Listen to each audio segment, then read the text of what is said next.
BJP கூட்டணியை விட்டு அதிமுக விலகி வந்த பிறகு ஒரு பெரிய விலை கொடுத்து தான் வந்தாங்க. விஜயபாஸ்கர் வீட்டுக்குள்ள இடி ரைடு வந்தாங்க. அது இன்னும் தொடரும். அந்த நிமிஷத்துல இருந்தே மாற்று ஏற்பாடுகளை பண்ணியிருக்கணும். வேற யார் நம்ம அன்னைக்கு வலு சேர்க்கிறதுக்கு, மெகா கூட்டணின்னு சொல்லிட்டோமே அப்படின்னு கொஞ்சம் மெனக்கட தவறிட்டார். பிஜேபி எப்போதெல்லாம் ஒரு திராவிட கட்சியின் மீது கூட்டணி வச்சு வந்திருக்காங்களோ அப்போதெல்லாம் அவங்க ஜெயிச்சிருக்கிறாங்க. 50% மேலான பெரு வெற்றியை பெற்றிருக்கிறாங்க. அந்த அற்புதமான வாய்ப்பை முதல்ல அண்ணாமலையினுடைய துடுக்குத்தனம் தான் தடுத்தது. எடப்பாடியும் அந்த தவறுக்கு துணை போயிட்டான்னு பார்க்குறேன். கொஞ்சம் ராஜதந்திரமாக நடந்துட்டு இருக்கணும். அதிமுக பிஜேபி கூட்டணி தொடர்கிறதுன்னு ஒரு வார்த்தை வந்து கொஞ்சம் அப்படியே வந்திருந்தா அந்த கெமிஸ்ட்ரியினுடைய விளைவு வேற மாதிரி இருந்திருக்கும். ஒரு 20 தொகுதிகளில் வெற்றியை நோக்கி அவங்க போயிருப்பாங்க. குறைஞ்சது 10 to 15 தொகுதி வெற்றியே பெற்றிருப்பாங்க. ஏன்னா அந்த அணியில பாட்டாளி மக்கள் கட்சி வந்திருக்கும், தேமுதிக வந்திருக்கும், பிரம்மாண்டமான அணியா அந்த அணி உருவெடுத்திருக்கும். தருமபுரி அன்புமணியுடைய மனைவியை சௌமியா அன்புமணியை நிறுத்தியிருக்கிறார் டாக்டர் ராமதாஸ். வெற்றி வாய்ப்பு அதிகமுள்ள தொகுதிகளில் தருமபுரியை முதலிடமா சொல்லலாம். பாட்டாளி மக்கள் கட்சிக்கு என்ன, என் மகனோ மகளோ நானோ அரசியலுக்கு வரமாட்டோன்னு சொன்னதெல்லாம் அதெல்லாம் பழைய கதை ஆயிடுச்சு. தோல்விக்கான வாய்ப்பு நிறையா இருக்குது, வெற்றி அவ்வளோ சுலபம் இல்லைன்னு நானே நிற்கிறேன்னு சொன்னது ஒரு துணிச்சலான முடிவு தான். அதை ஓபிஎஸ் செஞ்சது எனக்கு நிஜமாகவே ஆச்சரியம் தான். சரி, இப்போ அதே மாதிரி இப்போ ராமநாதபுரம் தொகுதியில் வந்து 2 ஓபிஎஸ் இருக்காங்க சார். அதாவது அறத பலசான ஸ்ட்ராட்டஜி இது. 10 பேர் ராமசாமி நின்னா 10 ராமசாமி பிடிச்சு நிறுத்துவாங்க.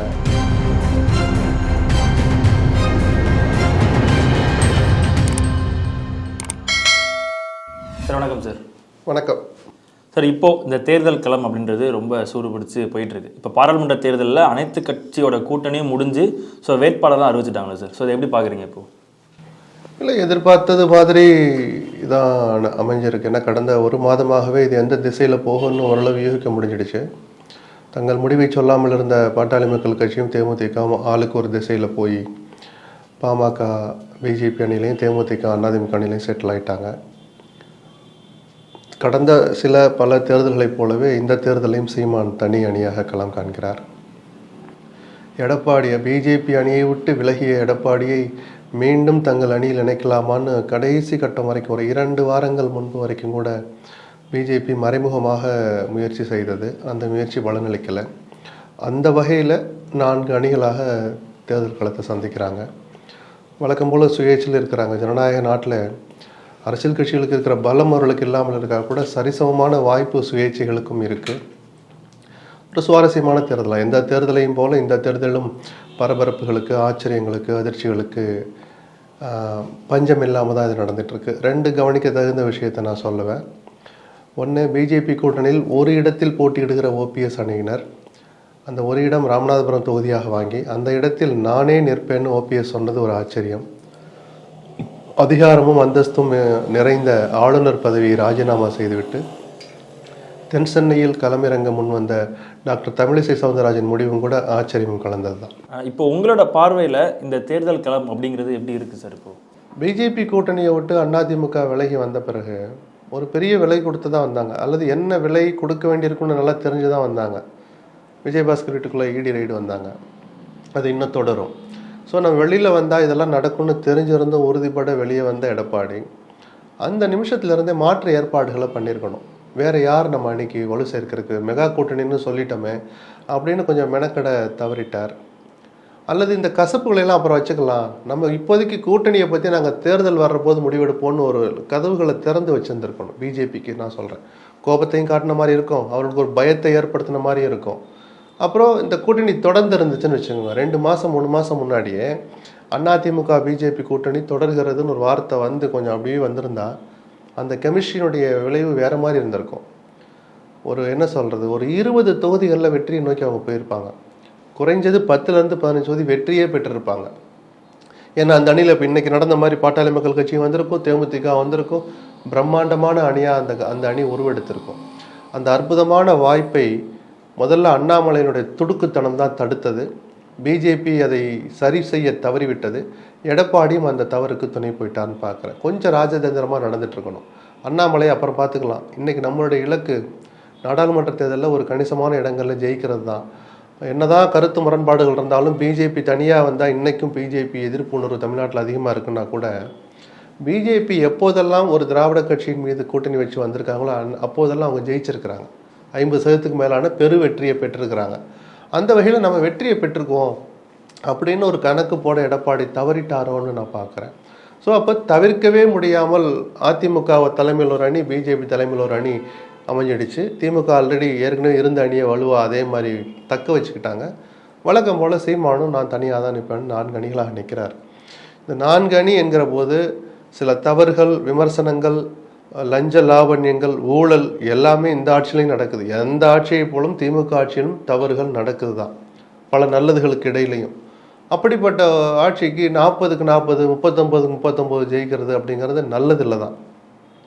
திமுகவுக்கும் நல்லதில்லை, ஜனநாயகத்துக்கும் அது நல்லதில்லை. ஆனால் இன்னைக்கு சூழல் என்னென்னா, மிக பெருவாரியான இடங்களில் திமுக தான் ஜெயிக்கும், இந்த 4 அணிகளாக பிரிந்து நிற்பதால். அதுதான் இன்றைய கலைச்சூழல்னு நான் பார்க்குறேன். சார், அதே மாதிரி இப்போ இந்த கூட்டணியை பொறுத்த வரைக்கும் எல்லா கட்சியும் வந்து முன்னாடி இருந்த கூட்டணி வேற, இப்போ கூட்டணி மாறி இருக்காங்க. ஸோ இதில் எந்த கட்சி இப்போ சரியாக திட்டமிட்டபடி செயல்படுறாங்க சார் இந்த கூட்டணியில்? அப்படி இல்லை. தேர்தல் அரசியலில் அதெல்லாம் ரூலும் கிடையாது, ஒன்றும் கிடையாது, கொள்கை கிடையாது, கோட்பாடு கிடையாது, இதுதான் விதின்னு கிடையாது. அந்தந்த நேரத்து சூழல் தான். அந்த கட்சிக்கு எது நல்லது, அந்த தலைவருக்கு எது நல்லது, எதிர்காலத்துக்கு எது நல்லது, இப்போ பேசப்படுற பேரங்கள், அது சீட்டாகட்டும், நிதி உதவி ஆகட்டும், சீட்டினுடைய எண்ணிக்கை ஆகட்டும், எதுவாக இருந்தாலும் அந்தந்த நேரத்து சூழல்களை மனசில் வச்சு எந்த முடிவும் எடுக்கிற உரிமை அந்தந்த கட்சிகளுக்கு இருக்குது. என்னென்னா, கடைசி நாள் வரைக்கும் இந்த அணியா அந்த அணியான்னு தெரியாமல் இருக்கிற அளவுக்கெல்லாம் சில கட்சிகள் நடந்துக்கிறதா முகம் சொல்லிக்க வைக்கிது. ஆனாலும் தமிழ்நாட்டு மக்கள் இதெல்லாம் பார்த்து பழகிட்டாங்க. அரசியல்லாம் இப்படி தான் இருக்கும், அதுவும் தேர்தல் அரசியல்லாம் இப்படி தான், வெட்கம் கெட்டது தான் தேர்தல் அரசியல் அப்படிங்கிற யதார்த்தத்தை தமிழ்நாட்டு மக்கள் புரிஞ்சுக்க ஆரம்பிச்சிட்டாங்க. அவர்களும் அதுக்கு பழகிட்டனால அரசியல் கட்சிகளும் கூச்ச நாச்சம் இல்லாமல் எங்கள் வாசல்கள், கதவுகள், ஜன்னல்கள் எல்லாம் திறந்தே இருக்கிறதுலாம் வசனங்களை பேசிக்கிட்டு எந்த பக்கம் யார் அதிகம் தருகிறார்களோ அந்த பக்கம் போவதற்கு வெளிப்படையாகவே தயாராக இருக்கிறார்கள். சார், அதே மாதிரி இப்போ வேட்பாளர் பட்டியல்லாம் பார்க்கும்போது இந்த வாரிசு அரசியல் அப்படின்றது இன்னும் ஒரு மாறவே இல்லைன்றது எல்லாருக்குமே தெளிவாகவே தெரிய ஆரம்பிக்குது. ஏன்னா நம்மளே பல இடங்களில் வந்து பார்க்குறோம் வாரிசு அந்த வேட்பாளர்லாம் நிற்க வைக்கிறதுலாம். ஸோ அதை எப்படி பார்க்குறீங்க சார்? வாரிசாக இருக்கிறது ஒன்றும் தகுதி தடை கிடையாது. ஒருத்தருக்கு மகனாகவோ மகளாகவோ தம்பியாகவோ தங்கையாகவோ இருப்பது ஏதோ அவர்கள் செய்த குற்றம் கிடையாது. அப்படி இருப்பதனாலேயே அவர்களுக்கு கொடுக்கப்பட வரவிருக்கிற வாய்ப்பை பறிப்பதும் ஜனநாயக விரோதம் நம்புற வேணாம். ஆனால் அந்த கட்சியிலேயே இன்னொருவர் தகுதியான நபர், ஆண்டாண்டு காலமாக உழைத்த நபர், அவரை புறந்தள்ளிவிட்டு, அவரை இடது கையால் புறந்தள்ளிவிட்டு, அவர் இருப்பதையே மறந்துவிட்டு தங்கள் பிள்ளைகளையோ அண்ணன் தங்கைகளை, தம்பிகளை, இந்த மாதிரி வாரிசுகளை, உறவுகளை நிறுத்தினால் அது விமர்சனத்துக்கு உள்ளாகும். இந்த நேரத்தில் பார்த்தீங்கன்னா திமுகலையும் வாரிசுகளாக இருந்தவர்கள் கடந்த முறை வெற்றி பெற்று பல பேருக்கு மீண்டும் வாய்ப்பு அளிக்கப்பட்டிருக்கு. அதில் மதிமுகவுக்கு கொடுத்தது தான் கொஞ்சம் கவனிக்க தகுந்ததாக இருக்குது. துரை வைகோ தகுதியற்றவர்னு நான் சொல்லலை. அப்பா மாநிலங்களவை உறுப்பினராக இருக்கிறார். திமுக கூட்டணியில் மதிமுகவுக்கு ஒரு இடம் கொடுக்கப்பட்டது. அந்த ஒரு இடத்தில் மகனை நிறுத்துவதா அப்படின்னு சில கேள்வி இருக்கும். ஆனால் இதை எதிர்த்து கூக்குரல் எழுப்புகிற அளவுக்கு மதிமுக பழைய மதிமுக அல்ல.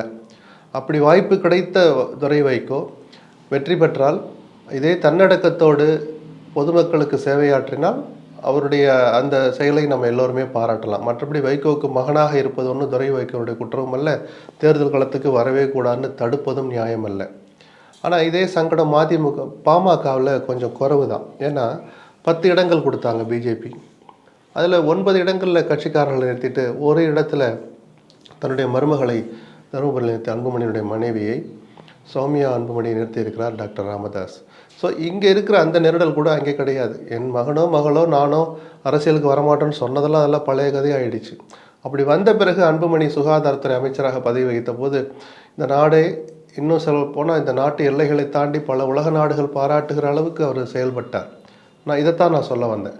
அப்படி வாரிசாக வந்து களத்துக்கு வந்து வெற்றி பெறுகிற ஒரு வாரிசு தனக்கு கிடைக்கிற அதிகாரத்தை, பதவியை பயன்படுத்தி ஊர் மெச்சத்தகுந்த அளவுக்கு, நாடு மெச்சத்தகுந்த அளவுக்கு நடந்து கொண்டால் அந்த தொண்டர்களுக்கும் பெருமை தான், அவர் சார்ந்த கட்சியுடைய தொண்டர்களுக்கு, அவர் சார்ந்த மாநிலத்து மக்களுக்கும் பெருமை தான், இந்த நாட்டுக்கும் நல்லது தான். சார், அதுதான் நான் அடுத்து கேட்கலாம். என்னன்னா இப்போ வந்து அன்புமணி ராமதாஸ் வந்து முதல் முறையாக அவங்க மனைவியை வந்து இதில் வந்து களத்தில் வந்து இறக்குறாங்க சார். ஸோ இது எந்த விதமான ஒரு யுத்தியாக இருக்கும் சார்? இப்போ இது இல்லை, இந்த அதாவது வெற்றி வாய்ப்புள்ள தொகுதிகள் அப்படின்னு பாமக 10 இடங்களில் போட்டிட்டு போது 3வது அணி தானே எங்கே ஜெயிக்க போகிறாங்க அப்படின்லாம் கொஞ்சம் அலட்சியமாக கவனிக்க தகுந்த மத்தியில் இல்லை கொஞ்சம் அழுத்தம் கொடுத்தா தருமபுரி ஜெயிச்சிடலாம். ஏன்னா இதே மாதிரி ஒரு அணி அமைந்த போது 2014 அன்புமணி அதே தருமபுரியில் ஜெயித்தார். ஸோ அதே ஒரு வெற்றி இலக்கை நோக்கி இந்த விட பயணிக்க முடியும். அதனால தான் ஏற்கனவே அறிவித்த வேட்பாளரை மாற்றிட்டு ஊரறிந்த அந்த சமுதாயத்தால் பலரும் மதிக்க தகுந்த தன்னுடைய மனைவியை அன்புமணி நிறுத்துவதற்கு ஒப்புக்கொண்டார் கூட எடுத்துக்கிடலாம். வெற்றி வாய்ப்பு அதிகமுள்ள தொகுதிகளில் தருமபுரியை முதலிடமாக சொல்லலாம் பாட்டாளி மக்கள் கட்சிக்குன்னு.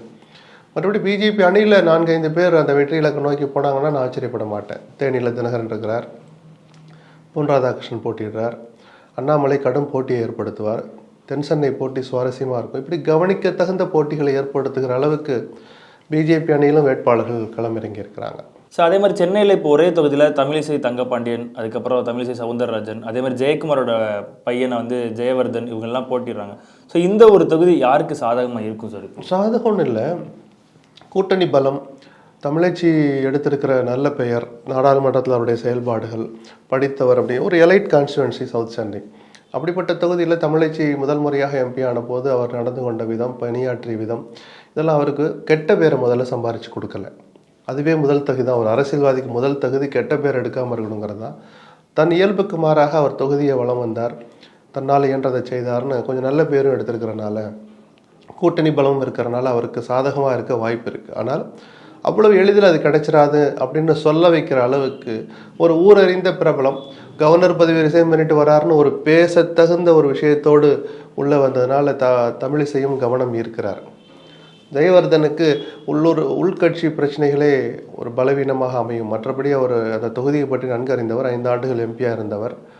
அவர் சார்ந்த சமூகத்து மக்களும் கணிசமாக இருக்கிறது அவருக்கு ஒரு பலமாக இருக்கலாம்.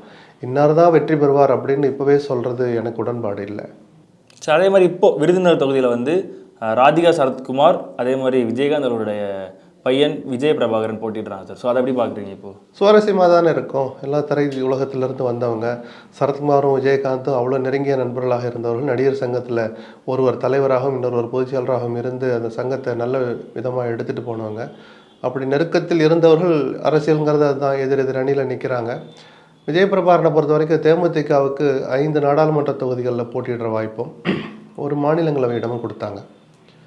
ஒரு யங்ஸ்டர், இந்த காலத்து யங்ஸ்டர்களை ஒரு சுகபோகத்தை அனுபவிக்கணும்னு நினைக்கிற யங்ஸ்டர்கள் வரிசையில் விஜய் பிரபாகரனை நினச்சி பார்த்தோன்னா, அம்மா நான் ராஜ்யசபாலே நின்று ஜெயிச்சுக்கிறேம்மா அப்படின்னு கேட்டிருக்கலாம். ஆனால் அப்படி ஒரு வாய்ப்பு, ஒரு சுகமான வாய்ப்பு, எளிதில் கிடைக்கிற வாய்ப்பு கையில் இருந்தும் கண் முன்னால் இருந்தும் நான் களத்துக்கு போகிறேன் அப்படின்னு சொன்னதை அது ஒரு இளைஞராக இருந்து சொல்கிறத ஒரு பத்திரிகையாளராக நான் வரவேற்பேன். நல்ல முடிவு. மற்ற இளைஞர்களுக்கு இது ஒரு உந்து சக்தியாக இருக்கும். களத்தில் யார் முந்துறாங்கன்னு அப்புறம் பார்க்கலாம். முதல்ல களத்தில் இறங்கணும்னு நினைச்சதே வரவேற்கப்பட வேண்டிய ஒரு விஷயம் சார். அதே மாதிரி இப்போ ஓபிஎஸ் வந்து பாஜக கூட சேர்ந்து தனி சின்னத்தில் போட்டியிட போகிறார் சார். ஸோ அது சரியான முடிவாக இருக்குமா சார்? நிச்சயமாக அவர் பார்வையில் அது சரிதானே சார். அதிமுகவுக்காக இன்னும் சட்ட போராட்டம் நடத்துகிறார். இரட்டை இலை சின்னத்தில் எனக்கும் உரிமை இருக்குன்னு கோர்ட்டு கேஸ் போட்டிருக்கிறார். எந்த இடங்கள்லையுமே அவருக்கு பாசிட்டிவாக தீர்ப்பு வரலன்னா கூட இனிமேல் கோர்ட்டு பக்கமே வராதிங்க அப்படின்னு சொல்கிற அளவுக்கு ஒரு இறுதியாக நெகட்டிவாக எதுவும் வரலை. நேற்று நடந்த விசாரணையில் கூட இடைக்காலமாக நாங்கள் எதுவும் நிவாரணம் தர முடியாது, பிரதான வழக்கில் பார்க்கலாம் அப்படின்னு ஜூன் மாதத்துக்கு அந்த வழக்கை தள்ளி வச்சாங்களே தவிர இனிமேல் இந்த வேலையெல்லாம் வச்சுக்காதீங்கன்னு யாரும் சொல்லலை. ஸோ சட்ட போராட்டம் ஒரு பக்கம் தொடர்ந்துட்டு இருக்கிற போது இன்னொரு சின்னத்தை வாங்கி இன்னொரு கட்சியினுடைய சின்னத்தை நிற்கிறது ஒரு நெருடலாக அவர் நினச்சிருக்கலாம். ஆனால் ஒரு இடத்தை வாங்கி அது யாரோ ஒருத்தருக்கு கொடுக்காம தோல்விக்கான வாய்ப்பு நிறையா இருக்குது, வெற்றி அவ்வளோ சுலபம் இல்லைன்னு இன்றைக்கி ஸ்டேஜுக்கு நான் சொல்கிறேன். நானே நிற்கிறேன்னு சொன்னது ஒரு துணிச்சலான முடிவு தான். ஒரு தலைவனுக்கு இருக்க வேண்டிய பண்பு அது. அதை ஓபிஎஸ் செஞ்சதில் எனக்கு நிஜமாகவே ஆச்சரியம்தான் அது. சார் இப்போ அதே மாதிரி இப்போ ராமநாதபுரம் தொகுதியில் வந்து 2 ஓபிஎஸ் இருக்காங்க சார். அது வழக்கமாக இதெல்லாம் அதாவது அறத பலசான ஸ்ட்ராட்டஜி இது. 10 பேர் ராமசாமின்னா 10 ராமசாமி பிடிச்சி நிறுத்துவாங்க. அப்புறம் அவர் ஒரு சின்னம் வாங்கினா அந்த சின்ன மாதிரியே இருக்கிற மாதிரி சின்னத்தை கேட்டு வாங்கினாங்க. அந்த சின்னத்தை பொறுத்த வரைக்கும் இப்போ அது லாட்டு மாதிரி ஆயிடுச்சு.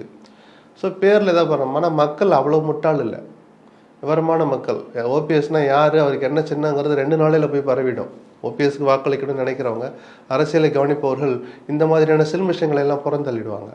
ஸோ அதே மாதிரி இப்போ தங்கர் பச்சன் வந்து பாமக கூட்டணியில் வந்து சேர்ந்துருக்காரு சார். ஸோ அதை எப்படி பார்க்குறீங்கன்னா நிறைய பேர் வந்து ரொம்பவே ஷாக் ஆனாங்க. டக்குன்னு போய் ஷாக்கில் ஆச்சரியம்தான். அவர் அவர்களோடு கொஞ்சம் நெருக்கம் காட்டியவர்னு தெரியும்.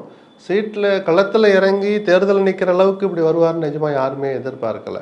எந்த அளவுக்கு களத்தில் இறங்கி வேலை செய்கிறாருன்னு பார்ப்போம். ஓகே சார், நன்றி சார். நன்றி.